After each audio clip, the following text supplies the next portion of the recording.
আসসালামু আলাইকুম সালাউদ্দিন ভাই। ওয়ালাইকুম আসসালাম ওয়া রাহমাতুল্লাহ। আরে সালাউদ্দিন ভাই, বহুদিন পর মোলাকাত হলো, কেমন আছো বলো? আলহামদুলিল্লাহ ভালো আছি, তো তুমি কেমন আছো? আল্লাহ রহমতে, আল্লাহর মেহরবানিতে ভালোই আছি। তো তোমার পাশে ওটা কে? আরে একে চিনতে পারছো না? কই না তো চিনতে পারছি না। আমাদের জামাতে ছেলে গো, রিজওয়ান রিজওয়ান। ও রিজওয়ান, ও আমি তো হিদায়াতুনে পড়তাম, সে কাফিয়া পড়তো। হ্যাঁ রিজওয়ান। হ্যাঁ, হ্যাঁ আসসালামু আলাইকুম, ভালো আছো? বেশ, যাই হোক, তোমার পাশে ওইটা কে বলে চিনতে ও পারো না? এটা আমরা মাদ্রাসায় পাস করে এলাম, তো সেইখানে আমাদের বাড়িতে বেড়াতে হলো, এলো। বেশ, যাই হোক সালাউদ্দিন, এখন তুমি করছো কি? এই মাদ্রাসা থেকে মৌলানা পাস করে বাড়ি এসেছি। তো তুমি এখন কি করছো? আমি এবছরই ইউপির একটি মাদ্রাসা থেকে মৌলানা পাস করে এসেছি। আচ্ছা আব্দুর রহমান ভাই, যদি একটা কথা জিজ্ঞেস করতে পারি, কিছু যদি মনে না করো? আরে না না, মনে করার আবার কি আছে, কি জিজ্ঞেস করবে করো না। তুমি দু হাতে সালাম করলে কেন, এক হাতে সালাম করলে না কেন? ও, এই ব্যাপারে তাহলে শোনো, আমাদের হানাফি মাযহাবে দুই হাতে মুসাফা করার কথাই বলা হয়েছে, আর আমরা উভয়েই হানাফি ঘরের ছেলে, তাই আমি দু হাতে মুসাফা করলাম। তো তুমি কেন এক হাতে মুসাফা করলে?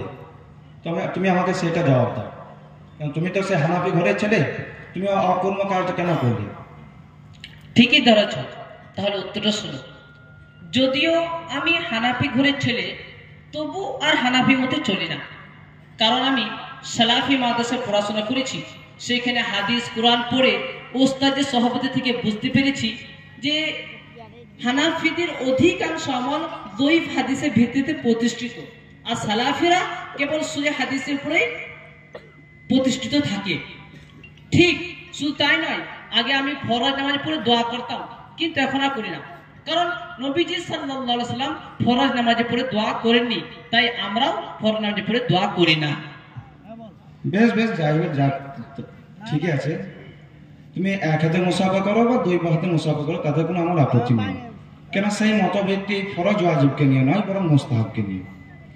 ঠিক আছে, ফরজ নামাজের পরে দোয়া করাটা জরুরি নয়, তবে মুস্তাহাব বটে। তবে জরুরি নয় বলে তাকে তাচ্ছিল্য করা তো বিষয় নয়, তবে তুমি সেটাকে কি করলে, তাচ্ছিল্য করলে। যাই হোক, তোমার সাথে আজকে ফরজ নামাজের পরে দোয়া করার ব্যাপারে কিছু আলোচনা করি। 100 বার করতে পারো, কোনো আপত্তি নেই। তাহলে চলো চেয়ারে বসা। ঠিক আছে, চলো।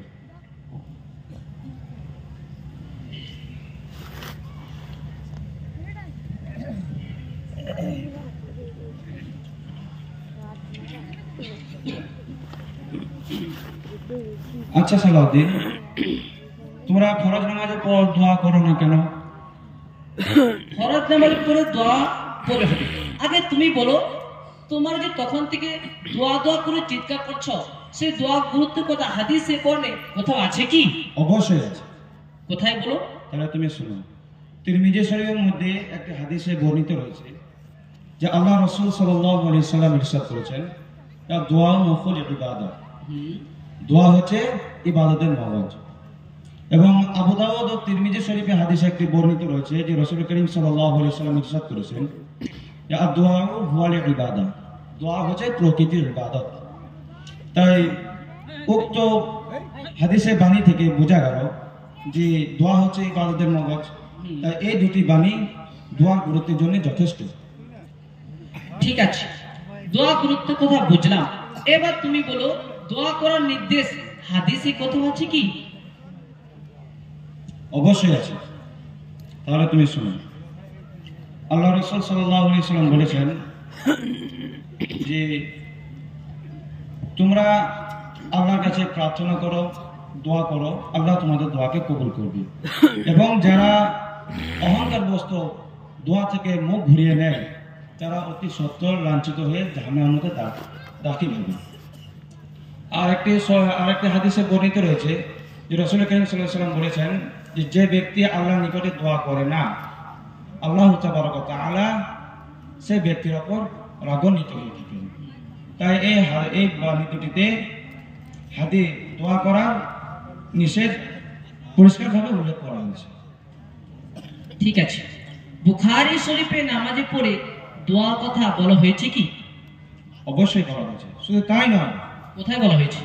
বরং ইমাম বুখারী রহমতুল্লাহ আলাই বুখারী শরীফে ফরজ নামাজের পরে দোয়ার ব্যাপারে আলাদা একটি পরিচ্ছেদ লিখেছেন এবং সেই পরিচ্ছেদের শিরোনাম দিয়েছেন বাবু দোয়ায়ে বাদা সালাত, অর্থাৎ নামাজের পর দোয়ার বর্ণনা করা।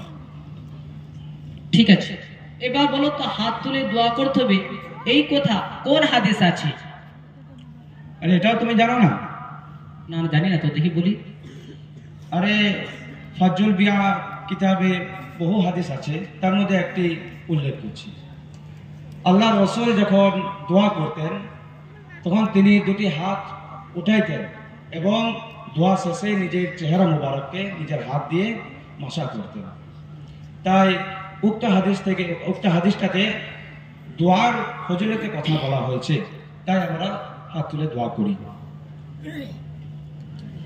ঠিক আছে, এটা আমি বুঝলাম যে আল্লাহ রাসূল সাল্লাল্লাহু আলাইহি ওয়াসাল্লাম আমাদেরকে হাত তুলে দোয়া করার নির্দেশ দিয়েছেন, কিন্তু নামাজের পরেই দোয়া করতে হবে এ কথা কে বলেছে? দোয়া তো নামাজের কোনো অংশ নয়। সালাম ফেরা হলো মানে নামাজ খতম হয়ে গেল, এবার আমি যা খুশি তাই করতে পারি। এবার আমি বসে বসে তাসবিহ করতে পারি, কিংবা চা দোকানে গিয়ে চাও খেতে পারি। ঠিক আছে আব্দুল গফুর ভাই, দোয়া নামাজের অংশ নয় বলে আমরা দোয়া করতে পাবো না, কিন্তু তুমি নামাজের পর তাসবিহ করতে পারবে বা চা দোকানে গিয়ে চা খেতে পারবে, তাহলে তাসবিহ করা আর চা খাওয়াটা কি নামাজের অংশ? না না, তাসবিহ করা তো নামাজের অংশ নয়, তাই তো আমরা নামাজের ভিতর তাসবিহ করি না, বরং সালাম ফেরার পরে তাসবিহ করি। তাহলে আমরা দোয়াটা কি নামাজের ভিতরে করি নাকি? আমরাও তো দোয়াটা নামাজের সালাম ফেরার পরই করি। তা অবশ্যই ঠিকই বলছো, তবে নামাজের পরে তাসবিহ করা প্রমাণ হাদিসে রয়েছে। নবী করিম সাল্লাল্লাহু আলাইহি সাল্লাম নামাজের পর বসে নিজে তাসবিহ করেছেন, তাই আমরাও করি। যদি আল্লাহ রাসূল সাল্লাল্লাহু আলাইহি সাল্লাম নিজে কখনো হাত তুলে দোয়া করতেন তাহলে আমরা করতাম। এবার তুমি এখন প্রমাণ দাও যে আল্লাহ রাসূল সাল্লাল্লাহু আলাইহি সাল্লাম নিজে কখনো হাত তুলে দোয়া করেছেন কি? হ্যাঁ করেছে, তার প্রমাণ হাদিসে আছে। তাফসিরে ইবনে কাসির সূরা নিসা 99 নম্বর আয়াতে তাফসিরে একটি হাদিসে বর্ণিত করছেন, আবু হুরায়রা রাদিয়াল্লাহু তাআলা আনহু থেকে বর্ণিত, রাসূল করিম সাল্লাল্লাহু আলাইহি ওয়াসাল্লাম নামাজে সালাম ফেরার পর কিবলা মুখ হয়ে নিজের হাত তুলে দোয়া করলেন। ঠিক আছে, মেনে নিলাম নবীজি সাল্লাল্লাহু আলাইহি সাল্লাম নামাজের পরে হাত তুলে দোয়া করেছেন, কিন্তু তিনি তো কখনো ফরজ নামাজে পড়ে দোয়া করেননি। অর্থাৎ দোয়া যে কোনো সময় বা যে কোনো নামাজে পড়ে করা যেতে পারে, কিন্তু ফরজ নামাজে পড়ে দোয়া করতে হবে, তার কি যুক্তি আছে? অবশ্যই আছে। কি যুক্তি বলো? তার মধ্যে একটি যুক্তি হচ্ছে যে আমরা বাস্তবে দেখতে পাই যে কোনো জিনিস কারোর কাছে চাইতে গেলে প্রথমে তার কাছে কি করতে হয়? প্রশংসা করতে হয়, অবশ্যই। এবং প্রশংসা করে তাকে খুশি করতে হয়। তাহলে খুশি হয়ে গেলে তার কাছে যদি কাঙ্ক্ষিত বস্তুটা চাওয়া হয় তাহলে সে খুশি হয়ে কাঙ্ক্ষিত বস্তুটা দান করে। কিন্তু ঠিক সেই রকমই যখন বান্দা নামাজ পড়েন তখন তো আল্লাহর প্রশংসাই করেন। অবশ্যই। ফলে আল্লাহ তাবারক ওয়া তাআলা সেই বান্দার উপরে কি হয়ে যাবে? খুশি হয়ে যাবে, এবং বান্দা তখন আল্লাহ তাবারক ওয়া তাআলার কাছে যা চায় আল্লাহ তাবারক ওয়া তাআলা সেই কাঙ্ক্ষিত বস্তুটাই দান করেন। কিন্তু তোমার মতন যদি কেউ মেনে চলে যে কোনো সময় দোয়া করা, অর্থাৎ মদ খাওয়ার সময়, ব্যভিচারের সময়, গান বাজনার সময় দোয়া করলে তো আল্লাহ তাবারক ওয়া তাআলা তাকে কাঙ্ক্ষিত বস্তুটা দান করবে না, কেননা আল্লাহ তাবারক ওয়া তাআলা তো তখন সেই বান্দার উপর রাগান্বিত হয়ে থাকবে। তাই ফরজ নামাজের পর দোয়া করার যুক্তি আছে। আরে তুমি একই কথা বলছো, আমি মদ খাবার সময় দোয়া করতে বলছি নাকি? আমি বলছি ফাঁকা সময়, অর্থাৎ অবসর সময়ে উজু করে নামাজের মুসল্লায় বসে দোয়া করবে, তাহলে তো হবে। দেখো আব্দুল গফুর, ওটা বলা যতটা সহজ করা ততটা সহজ নয়, বরং ওটা বলা মানে মানুষকে কৌশলে দোয়া থেকে বিরত রাখা। কারণ ফরজ নামাজের পর একই টানে ও একই উজুতে ও একই বৈঠকে দোয়া করাটা যতটা সহজ হয়, আলাদা করে সময় বের করে ও আলাদা উজু করে বা আলাদা বৈঠক করে দোয়া করাটা ততটা সহজ হয় না। ফলে অটোমেটিক তারা দোয়া করা থেকে বাদ পড়ে যায়। ঠিক আছে, আলাদা করে যদি দোয়া করার সময় না হয় তাহলে সুন্নত নামাজ পড়ে দোয়া করবে, তাহলে তো হবে।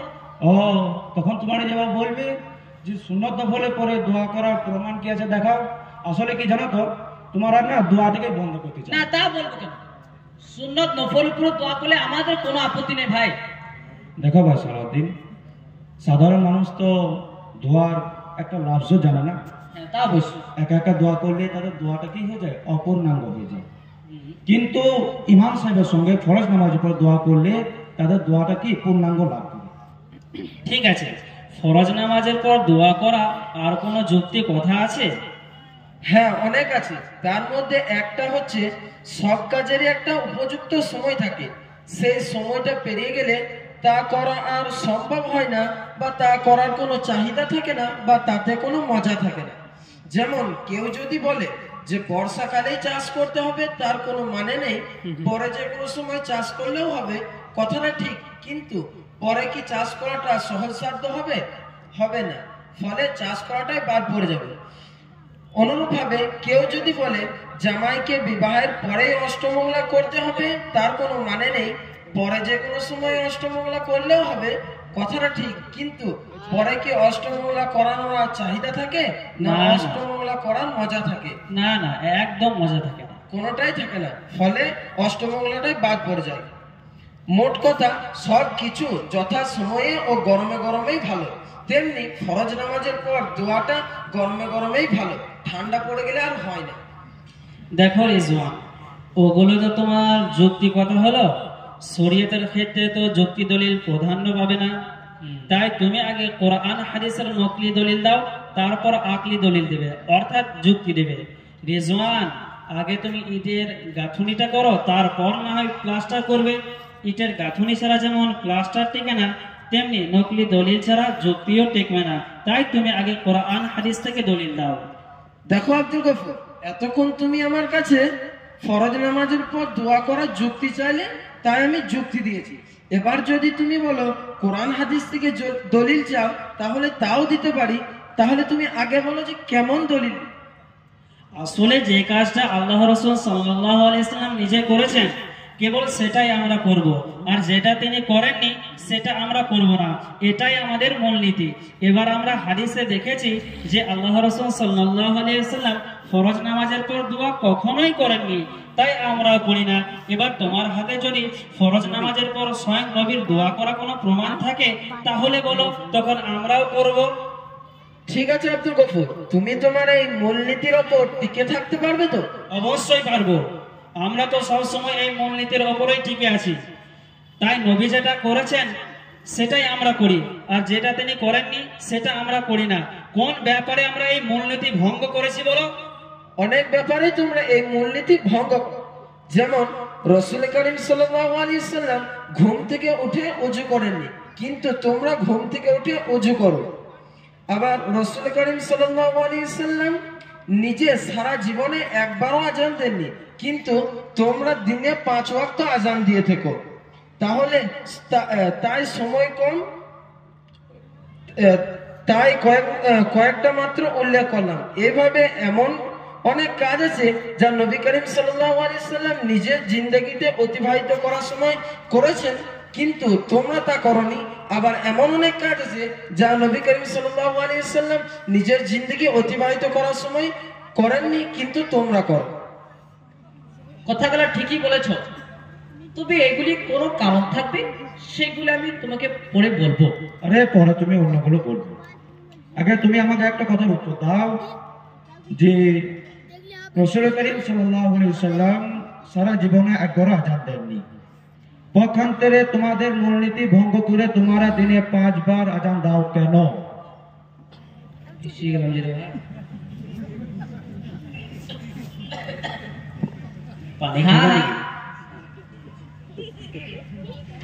হ্যাঁ হ্যাঁ, কথাটা অবশ্য ঠিক। আল্লাহ রসুল নিজে কখনো আজান দেননি, কিন্তু তিনি নিজে আজান না দিলেও আজান দেওয়ার নির্দেশ আমাদেরকে দিয়েছেন, এবং আজান দেওয়া অনেক ফজিলতের কথা বর্ণনা করেছেন, তাই আমরা আজান দিই। আরে একটু আগেই তো তোমরা বললে যে নবী নিজে না করলে সেগুলো আমরা করি না, আবার এখন বলছে নবী নিজে না করলে আমাদের উৎসাহিত করলে আমরা আবার করি। তোমাদের এক ধাক্কাতে তোমাদের মূলনীতি চেঞ্জ হয়ে গেল। আগে তোমাদের মূলনীতিটা ঠিক করো, তারপর তোমার সাথে কথা হবে। ঠিক আছে ঠিক আছে, আমাদের মূলনীতি হচ্ছে যে কাজটা নবীজি সাল্লাল্লাহু আলাইহি ওয়াসাল্লাম নিজে করেছেন কিংবা আমাদের করতে বলেছেন কিংবা উৎসাহিত করছেন, সেই কাজগুলো আমরা করি, তাছাড়া অন্য কোনো কাজ করি না। এবার তুমি এই মূলনীতির ভিত্তিতে আমার প্রশ্ন উত্তর দাও। জেনে রেখো যে আল্লাহ রসুল ফরজ নামাজের উপর দোয়া করেছে, এই প্রমাণ কোরআনের মধ্যেই আছে, সে কথা পরে বলবো। তবে এখন তোমার মূলনীতির ভিত্তিতেই বলছি যে আল্লাহ রসুল নিজে কখনো ফরজ নামাজের উপর দোয়া না করলেও আমাদেরকে দোয়া করার ফজিলতের কথা বলেছে, তাই আমরা দোয়া করি। বলেছে আল্লাহ অবশ্যই বলেছে। ফরজ নামাজের পরে দোয়া করার ফজিলত কথা বলেছে। অবশ্যই। তাহলে দেখি হাদিসটা শোনাও তো দেখি তো। তাহলে হাদিসটা শুনুন। আবু উমামা রাদিয়াল্লাহু তাআলা আনহু থেকে বর্ণিত রয়েছে যে একবার হুজুর পাক সাল্লাল্লাহু আলাইহি সাল্লামকে জিজ্ঞাসা করা হলো, ইয়া রাসূলুল্লাহ, কোন বা কখন দোয়া তাড়াতাড়ি কবুল হয়? তো উত্তরে রাসূল পাক সাল্লাল্লাহু আলাইহি সাল্লাম বললেন, শেষ রাত্রে ফরজ নামাজের পর।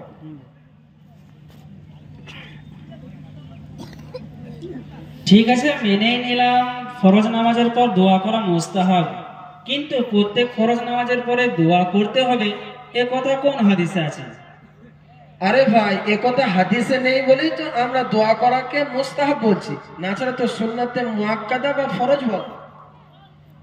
ঠিক আছে, ফরজ নামাজের পরে দোয়া করা যদি মুস্তাহাব হয়, তাহলে মক্কা ও মদিনার মসজিদে ফরজ নামাজের পর দোয়া হয় না কেন? বলো দেখি। দেখো আব্দুল গফুর, আমাদের মতে ফরজ নামাজের পর দোয়া করা হচ্ছে মুস্তাহাব, অর্থাৎ ঐচ্ছিক কর্ম। আর মুস্তাহাব কর্মের হুকুম হচ্ছে কেউ যদি পালন করে তাহলে তার নেকি হবে, আর কেউ পালন না করলে তার জন্য কোনো গুনাহ হবে না। আর শরীয়তে এইও হুকুম আছে যে মুস্তাহাব কর্ম কেউ পালন না করলে তাকে ভালো মন্দও কিছু বলা যাবে না। এই জন্য তারা বা তোমরা দোয়া না করলে আমরা ভালো মন্দ কিছু বলি না, কিন্তু মুস্তাহাবকে কেউ অস্বীকার করবে তাহলে তো সেটা আমরা মেনে নেব না। ঠিক আছে, মুস্তাহাব কর্ম একদম না করলে যদি গুনাহ না হয়, তাহলে মাঝে মাঝে বাদ দিলে তো কোনো গুনাহই হবে না। তবুও তোমরা দোয়াকে মাঝে মাঝে বাদ না দিয়ে নিয়মিতভাবে সব সময় করো কেন? এতে তো দোয়া করাকে তোমাদের ফরজ করে নেওয়া হলো, আর মুস্তাহাবকে ফরজ করে নেওয়া বিদআত। আরে এটাও তুমি জানো না? বুখারী শরীফ ও মুসলিম শরীফে বর্ণিত রয়েছে, আল্লাহর নিকট প্রিয় আমল সেটাই যেটা নিয়মিতভাবে পালন করা হয়, যদিও তা সামান্য হোক। উক্ত হাদিস থেকে বোঝা গেল যে যে কোনো নেক কর্ম নিয়মিত করা উত্তম, তবে সুন্নতকে বা মুস্তাহাবকে ফরজ মেনে না করা, সুন্নতকে বা মুস্তাহাবকে সুন্নত মুস্তাহাব মেনেই করা। ঠিক আছে, মাঝে মাঝে বাদ না দিয়ে সবসময় দোয়া করলে সাধারণ মানুষ অটোমেটিক দোয়া করাকে ফরজ মনে করবে, তখন তো তারা গুনাহগার হবে ভাই। দেখো ভাই, কেউ যদি কম বিদ্যার কারণে উল্টো পাল্টা ভাবে, সে তার দায়িত্ব আমরা হব না। কেন দায়ী হবে না?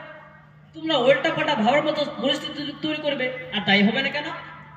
দেখো সালাউদ্দিন, তোমাদেরকেও না ওই নীতিতে চলতে গেলে তোমাদেরকে অনেক ফরজ মুস্তাহাবকে মাঝে মাঝে বাদ দিতে হবে, যেগুলো তোমরা নিয়মিতভাবে করো।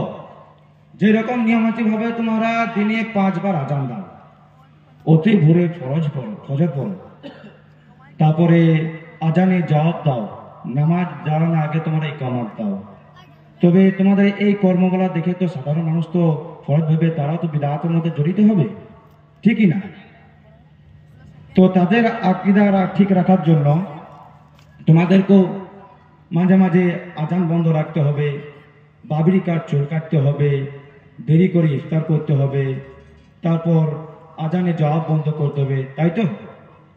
তা করা তো যাবে না, তাতে কেউ ফরজ ভাবে সেটা তার দোষ, তার জন্য আমরা কেন দায়ী হব? হ্যাঁ, ঠিক তেমনই আমরা সম্মিলিতভাবে দোয়া করব, তাতে যদি কেউ ভুল মনে করে, উল্টো পাল্টা মনে করে, তা সেটা তার দোষ, তা বলে আমরা তো মুস্তাহাবকে ছাড়তে পারবো না।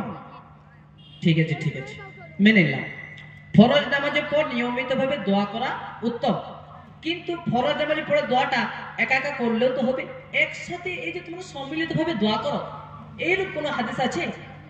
আরে সম্মিলিতভাবে দোয়া করা হাদিসটা তুমি পড়োনি, আর পড়বে ভাই তোমরা কি করো? তোমরা তো সবসময় বুখারী শরীফে হাদিসকে নিয়ে তো পড়ে থাকো।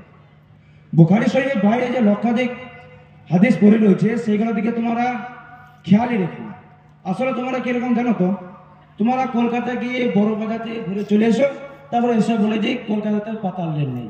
আসলে পাতাল রেলের মধ্যে ঢুকতে হবে তবেই তো। বেশ, যাই হোক, তুমি তাহলে আমার কাছে সম্মিলিতভাবে দোয়া করা হাদিসটা শুনে নাও। যে আল্লাহ রসুল সাল্লাল্লাহু আলাইহি সাল্লাম ইরশাদ করেছেন, যখন সম্মিলিতভাবে তাদের মধ্যে একজন দোয়া করে এবং বাকি লোকরা যখন আমিন আমিন করে, আল্লাহ তাবারক ওয়া তাআলা সেই দোয়াকে অবশ্যই কবুল করেন। তো উক্ত হাদিস থেকে বোঝা গেল যে সম্মিলিতভাবে দোয়া করাটা একটা কবুলিয়াতের উপায়, তাই আমরা সম্মিলিতভাবে দোয়া করি। ঠিক আছে, সম্মিলিতভাবে দোয়া করা হাদিস পেলাম, কিন্তু ফরজ নামাজের পরে সম্মিলিতভাবে দোয়া করতে হবে সে কথা তো বলা হয়নি। তাহলে কখন করতে বলা হয়েছে? হাদিসে তো কোনো নির্দিষ্ট সময়ের কথা বলা হয়নি। নির্দিষ্ট সময়ের কথা বলা হয়নি বলেই তো কি সম্মিলিত দোয়া একদমই করব না?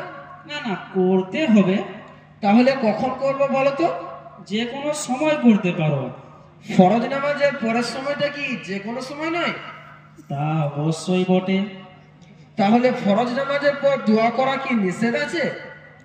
নিষেধ অবশ্যই নেই, তবে অন্য সময়েও তো করা যেতে পারে।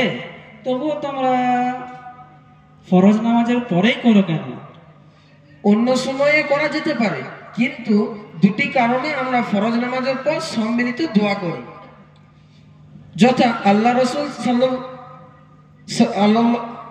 আল্লাহ রসুল ফরজ নামাজের পর দোয়া কবুল হওয়ার নিশ্চয়তা দিয়েছে, কিন্তু অন্যান্য সময়ে তা দেননি। আর অন্য সময়ে সম্মিলিত দোয়া করতে গেলে কয়েকটি সমস্যাও দেখা যাবে। যথা লোকজন ডেকে জড়ো করতে হবে, আলাদা করে উজু করতে হবে, আবার কে দোয়া করবে তাও ঠিক করতে হবে। কিন্তু ফরজ নামাজের পর যদি দোয়া করা হয় সম্মিলিতভাবে, তাহলে লোকজন ডেকে জড়ো করতেও হবে না, আর আলাদা করে উজু করতে হবে না, আর কে দোয়া করবে তাও ঠিক করতে হবে না।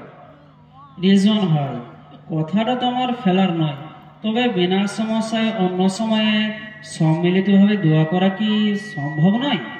হ্যাঁ, একটি কাজ করলে এই সমস্যাগুলি সমাধান হয়ে যাবে। যথা বাড়িতে মিলাদ পড়াতে হবে, তাহলে মাইকের আওয়াজ শুনে সবাই চলে আসবে, আর মাইকের আওয়াজ শুনে যখন মিলাদ শুনতে আসবে, মিলাদ শুনতে সবাই উজু করেই আসে। আর কে দোয়া করবে তাও ঠিক করতে হবে না, কারণ বক্তা সাহেব আগে থেকেই দোয়া করার জন্য রেডি হয়ে থাকে। তোমার কথা পেঁচ বোঝা মুশকিল। পেঁয়াজ আবার কি? তুমি অন্য রাস্তা চাইলে তাই অন্য রাস্তা দিলাম। তাহলে তোমরা সম্মিলিত দোয়াটা নাই মিলাদের মধ্যেই করতে পারো। না, আমরা তো মিলাদই করি না। তাহলে তোমরা কখন ওই হাদিসটার প্রতি আমল করো, অর্থাৎ সম্মিলিতভাবে দোয়া করো? আমরা সাধারণত সম্মিলিতভাবে দোয়াই করি না। আরে এত বড় একটা ফজিলত জিনিস তাও তোমরা করো না। আসলে তোমরা কিরকম জানো তো, হাদিস মান্যকারী হয়েও তোমরা হাদিসের প্রতি আমল করো না। ঠিক আছে, সম্মিলিতভাবে দোয়ার উপকারিতার ব্যাপারে কোনো আকলি দলিল জানা থাকে তাহলে বলো। হ্যাঁ, অবশ্যই জানা আছে। যে আমরা কোনো ব্যক্তির কাছে ভিডিওর কাছে কিছু একা একা আবেদন করি, সেটা যতটা গুরুত্ব পায় যখন বহু লোক মিলে সম্মিলিতভাবে ডেপুটেশনের দিয়ে আবেদন করি, তখন সেটা বেশি গুরুত্ব পায় এবং ফলে সেই ডেপুটেশনটা কি হয়ে যায়, মঞ্জুর হয়ে যায়। ঠিক তেমনি যখন আমরা একাকী দোয়া করি, তখন যতটা আল্লাহ তাআলার কাছে গুরুত্ব পাই, তার চেয়ে বেশি যখন সম্মিলিতভাবে দোয়া করি তখন বেশি গুরুত্ব পাই। অস্বীকার করার উপায় নেই, তোমার কথার যুক্তি আছে। যাই হোক, কিছুক্ষণ পূর্বে তুমি বলছিলে যে আল্লাহ রাসূল ফরজ নামাজে পড়ে দোয়া করেছেন, তার প্রমাণ কোরআনে আছে। এখন সেই প্রমাণটা দাও তো। হ্যাঁ, প্রমাণ কোরআনের মধ্যে আছে। সূরা ইনশিরাহ 7 নম্বর ও 8 নম্বর আয়াতের মধ্যে রয়েছে। সেখানে ইরশাদ করা হয়েছে যে ফাইদা ফারাগতা ফানসাব ওয়া ইলা রাব্বিকা ফারগাব। অর্থাৎ আল্লাহর নবীকে বলছেন যে হে নবী, আপনি যখন ফারিগ হয়ে যাবেন তখন আপনি পরিশ্রম করুন এবং আমার দিকে আপনি মনোনিবেশন করুন। তাই উক্ত আয়াতে বোঝা গেল যে আল্লাহ তাবারক ওয়া তাআলা নবীকে দোয়ার মধ্যে মশগুল হওয়ার নির্দেশ দিয়েছেন? দেখো আব্দুর রহমান, নবী কিসে থেকে ফারিগ হবেন ও কিসে থেকে মনোনিবেশ করবেন তার উল্লেখ তো ওই আয়াতে নেই। তাছাড়া ওখানে ফরজ নামাজের কথাও নেই আর দোয়া করার কথাও নেই। তবুও তুমি ওই ব্যাখ্যা টেনে আনছো কি করে? ওই ব্যাখ্যাটি আমি করিনি, মুসাফিরগণ করেছেন। তাফসিরে তাবারিতে ইবনে আব্বাস রাদিয়াল্লাহু তাআলা আনহু থেকে বর্ণিত আছে, উক্ত আয়াতে আল্লাহ তার নবীকে ফরজ নামাজ থেকে ফারিগ হওয়ার পর দোয়া মনোনিবেশ করার নির্দেশ দিয়েছেন। ঠিক আছে, ইবনে আব্বাসের ব্যাখ্যা আমাকে মানতে হবে। তবে ওই আয়াতের তাফসিরে নবীকে ফরজ নামাজে পড়ে দোয়ার কথা নির্দেশ দেওয়া হয়েছে, কিন্তু উম্মতকে তো নির্দেশ দেওয়া হয়নি। তাহলে আমরা কেন করব? আবু বকর জাসাস রহমতুল্লাহ আলাইহি তার লেখা আহকামুল কুরআনে উক্ত আয়াতের তাফসিরে লিখেছেন যে যে সেই হুকুমটা নবীর দিকে কি করা হয়েছে, নবীর দিকে আঙ্গুল বাড়িয়ে দেওয়া হয়েছে, কিন্তু হুকুমটা প্রত্যেকটা উম্মতের উপর প্রযোজ্য।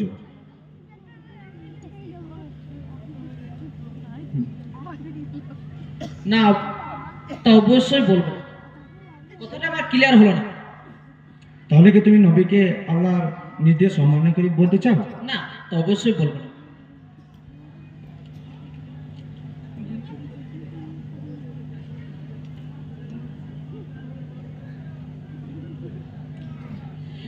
ঠিক আছে, এবার তুমি আর একটা কথার উত্তর দাও তো।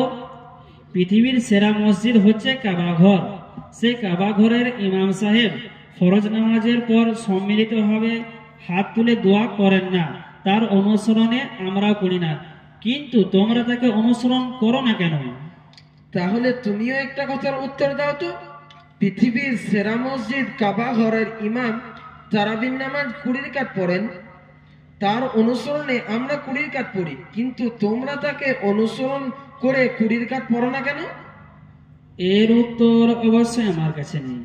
এর উত্তর তোমার কাছে না থাকলেও আমার কাছে অবশ্যই আছে। উত্তরটা কি বলো তো ভাই? উত্তরটা হচ্ছে, তোমরা হচ্ছে সুবিধাবাদী। যখন যাকে অনুসরণ করলে সুবিধা ভোগ করা যায় তখন তাকে অনুসরণ করে বসে থেকো। তাই তোমরা কখনো কাবার ইমামকে, কখনো ইমাম বুখারীকে, কখনো ইমাম তাইমিয়াকে, আবার কখনো ইমাম নাসির হোসেন দাহলভিকে অনুসরণ করো। আর আমরা শুধু একজন ইমামকে মানি, কিন্তু তোমরা সুবিধা ভোগ করার জন্য অনেকজন ইমামকে মেনে বসে থেকো। আচ্ছা, আরেকটি কথা বলো তো, নামাজের পর দোয়া না করলে আল্লাহ কি নামাজের সওয়াব দেবেন না? অবশ্যই দেবেন। তাহলে আবার দোয়া তোষামত করবো কেন? বাস্তবে আমরা দেখতে পাই কোন মজুর কাজ করার পর মজুরি পাওয়ার জন্য তার মনিবকে তোষামত করে না, বরং সে মনিবের কাছে মজুরি দাবি করে। যেহেতু মনিব কাজের বিনিময়ে মজুর দেওয়া ওয়াদা করেছেন, তাই মনিব মজুর দিতে বাধ্য, তাই মনিব মজুর ডেকে মজুরি দিয়ে দেয়। ঠিক তেমনি আল্লাহ আমাদেরকে নামাজের বিনিময়ে সওয়াব দেওয়ার ওয়াদা করেছেন, তাই আমরা নামাজ পড়েছি। এই নামাজের বিনিময়ে তিনি অবশ্যই আমাদেরকে সওয়াব দান করবেন। তাহলে পুনরায় জন্য দোয়া তোষামত করে আল্লাহর কাছে দোয়া করা কোনো জরুরি নয়। হ্যাঁ, নামাজের পর দোয়া করাটা জরুরি নয় বটে, কিন্তু উত্তম বটে। বিখ্যাত তাফসীর হযরত রাবিয়া বসরি রহমাতুল্লাহ আলাইহি বলেছেন যে ফিকহের দৃষ্টিতে নামাজের পর দোয়া করাটা জরুরি নয়, না হলেও তাসাউফের দৃষ্টিতে নামাজ কবুল হওয়ার জন্য এবং সওয়াব পাওয়ার জন্য আল্লাহর নিকটে মিনতি সহকারে দোয়া করাটা জরুরি। যারা নামাজ শেষে দোয়া না করে বাড়ি চলে যায়, তারা যেন আল্লাহর সঙ্গে পাল্লা দেয় এবং তারা যেন মনে মনে বলতে চায়, ইয়া রাসূলুল্লাহ, ইয়া আল্লাহ, এ আল্লাহ, যে আমরা যে নামাজ পড়েছি, তুমি তো ওয়াদা করেছো যে নামাজ পড়লে তাদেরকে সওয়াব দেওয়া হবে, তো তুমি আমরা নামাজ পড়েছি, তো তুমি আমাদেরকে সওয়াব দিতে কি? তুমি আমাদেরকে সওয়াব দিতে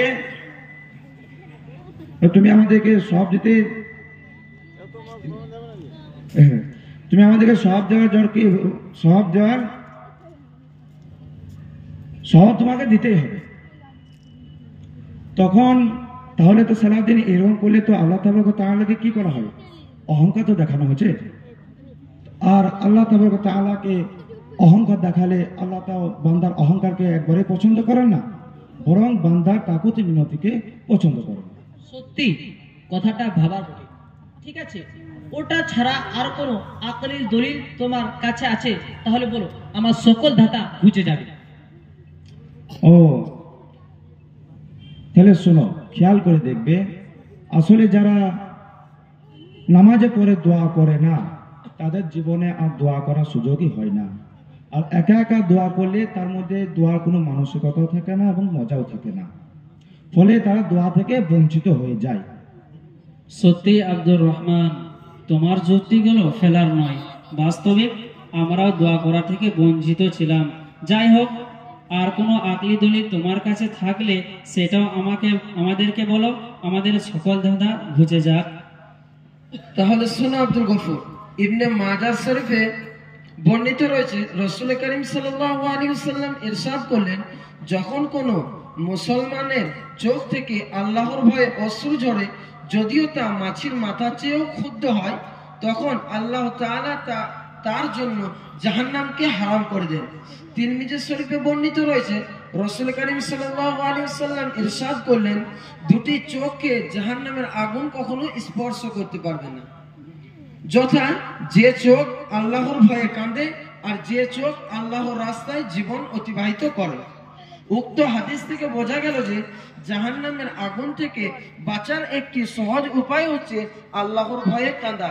এবার সমীক্ষা করে দেখা যাবে, মানুষ সাধারণত নামাজ পড়তে পড়তেও কাঁদে না, আর সেহরি খেতে খেতেও কাঁদে না, আর ইফতার করতে করতেও কাঁদে না, আর যাকাত দিতে দিতেও কাঁদে না। মানুষ যদি কাঁদে তাহলে সেটা হচ্ছে দোয়া বা মোনাজাতে, আর আরো বেশি করে মানুষ কাঁদে যখন সম্মিলিতভাবে দোয়া করা হয়। তাই আল্লাহর ভয়ে কাঁদার জন্য আমাদেরকে মাঝে মাঝে সম্মিলিত দোয়া মোনাজাত করা অতি জরুরি। জাযাকাল্লাহ। সত্যি ভাই, আমরা কেবল বুখারী হাদিসকে নিয়েই পড়ে থাকি, আর বাকি হাদিসগুলি তেমন পড়ি না, ফলে অনেক হাদিস আমাদের অজানা থেকে যায়। আজ তোমাদের সঙ্গে আলোচনা করে অনেক অজানা হাদিস, সূক্ষ্ম তত্ত্ব, সুগভীর তাৎপর্য জানতে পারলাম। তার জন্য তোমাদের অসংখ্য ধন্যবাদ। আজ থেকে আমরা ফরজ নামাজ পড়ে দোয়া করতে শুরু করবো ইনশাআল্লাহ। ঠিক আছে, যাই হোক, চলো গ্রামে আজান দিয়ে দিয়েছেন, নামাজটা পড়ি। চলো।